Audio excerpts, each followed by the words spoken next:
A paz do Senhor Jesus, para todos nós que alcançamos a graça de viver mais um dia. Amém? Hoje eu venho compartilhar o meu devocional com vocês da semana. É um texto que eu particularmente já há muito tempo não fazia a leitura dele, que fica no Antigo Testamento, né? É o livro de 2 Crônicas, no capítulo 13. Eu estava meditando nesse capítulo, posso sugerir que vocês façam a leitura do capítulo inteiro, porque faz muita diferença a gente entender quem é a pessoa, né, quem é o personagem que a gente está ouvindo falar no capítulo, e onde essa pessoa estava, o tempo que ela estava, em que situação ela se encontrava. Para mim, ajuda muito ler o capítulo todo e às vezes voltar no anterior e no posterior. Mas vamos à leitura, 2 Crônicas 13, eu vou ler só alguns versículos para vocês a respeito do que está no meu coração. Versículo 12 ao versículo 18, diz assim: Eis que Deus está conosco, à nossa frente, como também os seus sacerdotes, tocando as trombetas para dar alarme contra vós. Ó filhos de Israel, não pelejeis contra o Senhor, Deus de vossos pais, porque não prosperareis. Só aqui já é muita coisa, né? Mas vamos um pouquinho adiante. Mas Jeroboão fez uma emboscada em volta para darem sobre eles por detrás, de maneira que estavam em frente de Judá e a emboscada por detrás deles. Então Judá olhou, e eis que tinham de pelejar por diante e por detrás. Assim, clamaram ao Senhor, e os sacerdotes tocaram as trombetas. E os homens de Judá gritaram, e sucedeu que, gritando os homens de Judá, Deus feriu a Jeroboão e a todo Israel diante de Abias e de Judá. E os filhos de Israel fugiram de diante de Judá, e Deus os entregou nas mãos de Judá. No verso 17, de maneira que Abias e o seu povo fizeram um grande estrago entre eles, porque caíram feridos de Israel 500.000 homens escolhidos. E no último versículo, que é o 18, diz assim: E foram abatidos os filhos de Israel naquele tempo, e os filhos de Judá prevaleceram, porque confiaram no Senhor, Deus de seus pais. Então, nesse devocional, o que eu quero dizer para vocês é o seguinte: eu estava lendo e procurei em 1 Reis 15, fala sobre quem é o rei Abias, né, o homem que era rei, que reinava quando foi guerrear contra o rei Jeroboão. Abias reinava em Judá e Jeroboão reinava em Jerusalém. E Judá permanecia fiel a Deus. Judá não se corrompeu. A cidade de Judá preservava, né, tudo que Deus tinha dado para eles, e principalmente a comunhão com Deus. Já em Jerusalém, eles já tinham adotado outras práticas, as práticas de idolatria, né, as práticas pecaminosas. Eles tinham abandonado a comunhão com Deus, o relacionamento com Deus. E Deus deu vitória ao povo de Judá, o povo que permanecera fiel a ele. Então, aqui eu anotei algumas coisas que a gente pode aprender com o rei Abias. Em primeiro lugar, eu quero explicar o seguinte: o rei Abias foi um rei impiedoso. Ele não foi um bom rei, como o rei Davi.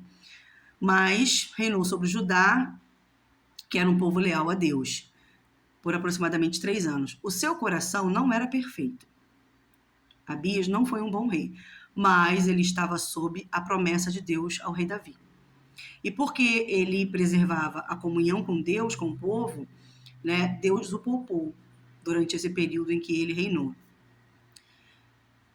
Nesse texto, nós vemos também que o rei Abias foi muito feliz no seu discurso contra Jeroboão, rei de Jerusalém, porque Jeroboão era idólatra, adotava práticas pecaminosas, mas o rei Abias sabia que a vitória não vinha do exército dele, sabia que a vitória vinha da bênção de Deus.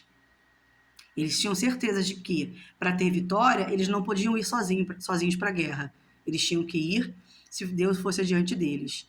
Então, para a nossa vida hoje, a gente entende que nós que cremos que diante das dificuldades, diante das armadilhas que a gente vive na vida, a gente realmente não consegue vencer sozinho. Mas se em algum momento a gente se volta para o Senhor, né, e resgata essa comunhão que a gente tem com Deus, Deus tem prazer em nos dar vitória.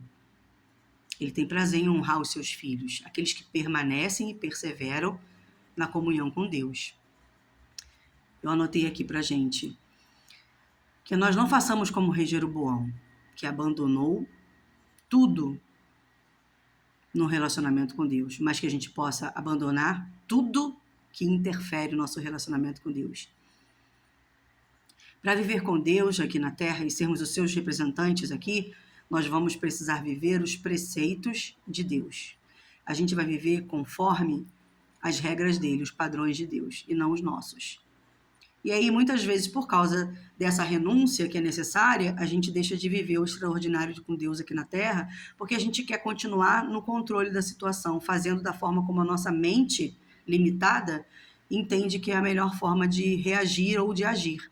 Né? Quando, na verdade, a Bíblia ensina pra gente que se confiarmos em Deus e na direção que Ele nos dá, e se permanecermos dentro da sua vontade e numa comunhão, no relacionamento com Ele, com sinceridade de coração, mesmo que falhos e pecadores, Ele nos perdoa e tem prazer no relacionamento conosco e também se agrada em nos dar a vitória contra as nossas adversidades. Eu também anotei que aqui fica claro, se vocês lerem o capítulo todo, que a diferença do exército era muito grande, né? Judá tinha um exército muito pequenininho, acho que metade do exército, do tamanho do exército de Jerusalém. Mesmo assim, Deus deu vitória para Judá. Então, não importa o tamanho da força do adversário, não importa o poder, não importa o poder aquisitivo, o poder de armamento, não importa. Importa que, mesmo com um pequeno exército, se Deus está na frente, é esse pequeno exército que vai ter vitória. Só tem vitória aquele que caminha com Deus. E eu anotei assim também, fique atento para preservar, para cuidar tudo que Deus permitiu que você tenha nessa vida. Se Ele te entregou algo como responsabilidade nas suas mãos, seja a sua família, o seu trabalho, um projeto que Ele colocou no seu coração, o seu chamado, né? O que você vai fazer enquanto estiver aqui nessa terra. De tudo isso, cuide para que nada se perca. Faça aquela manutenção necessária, sabe? Sempre que necessário, faça a manutenção. Cuide das coisas que Deus te deu, todas elas são sagradas. Se foi Deus quem te deu, é sagrado. Se deu o trabalho de cuidar, de perseverar, sabe, é quando você tem algo precioso e você reconhece o valor e por isso você não pode negligenciar? É exatamente isso. Não negligencie tudo que Deus já te deu.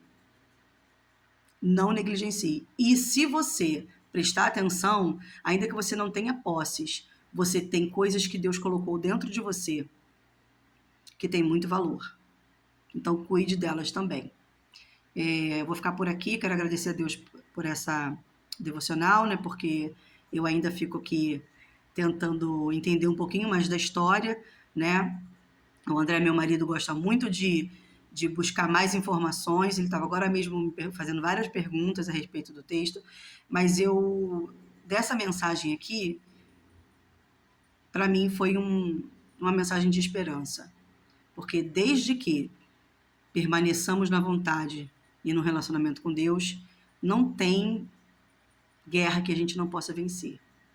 Quando a gente diz guerra, né, se Deus quiser, não viveremos uma aqui no Brasil, mas a gente fala dos conflitos internos, conflitos externos, né, das coisas que a gente precisa vencer para alcançar coisas novas, né? Então, Deus fala que tem prazer em honrar os seus filhos, que permanecem fiéis a Ele, e tem prazer em nos dar vitória. Mas que a gente não se perca buscando nada disso, porque a palavra de Deus também diz que as bênçãos de Deus elas virão até nós.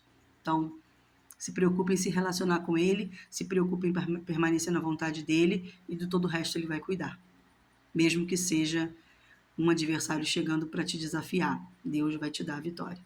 Amém? Fico por aqui, agradeço a Deus por tudo, peço que o Espírito Santo possa permanecer conosco mais esse dia, que essa semana que já está quase terminando, seja ainda uma semana, né, em que Deus e o Espírito Santo possam fazer grandes coisas nas nossas vidas, né, na nossa casa, na nossa família, e principalmente no nosso interior. Fiquem com Deus. Um beijo.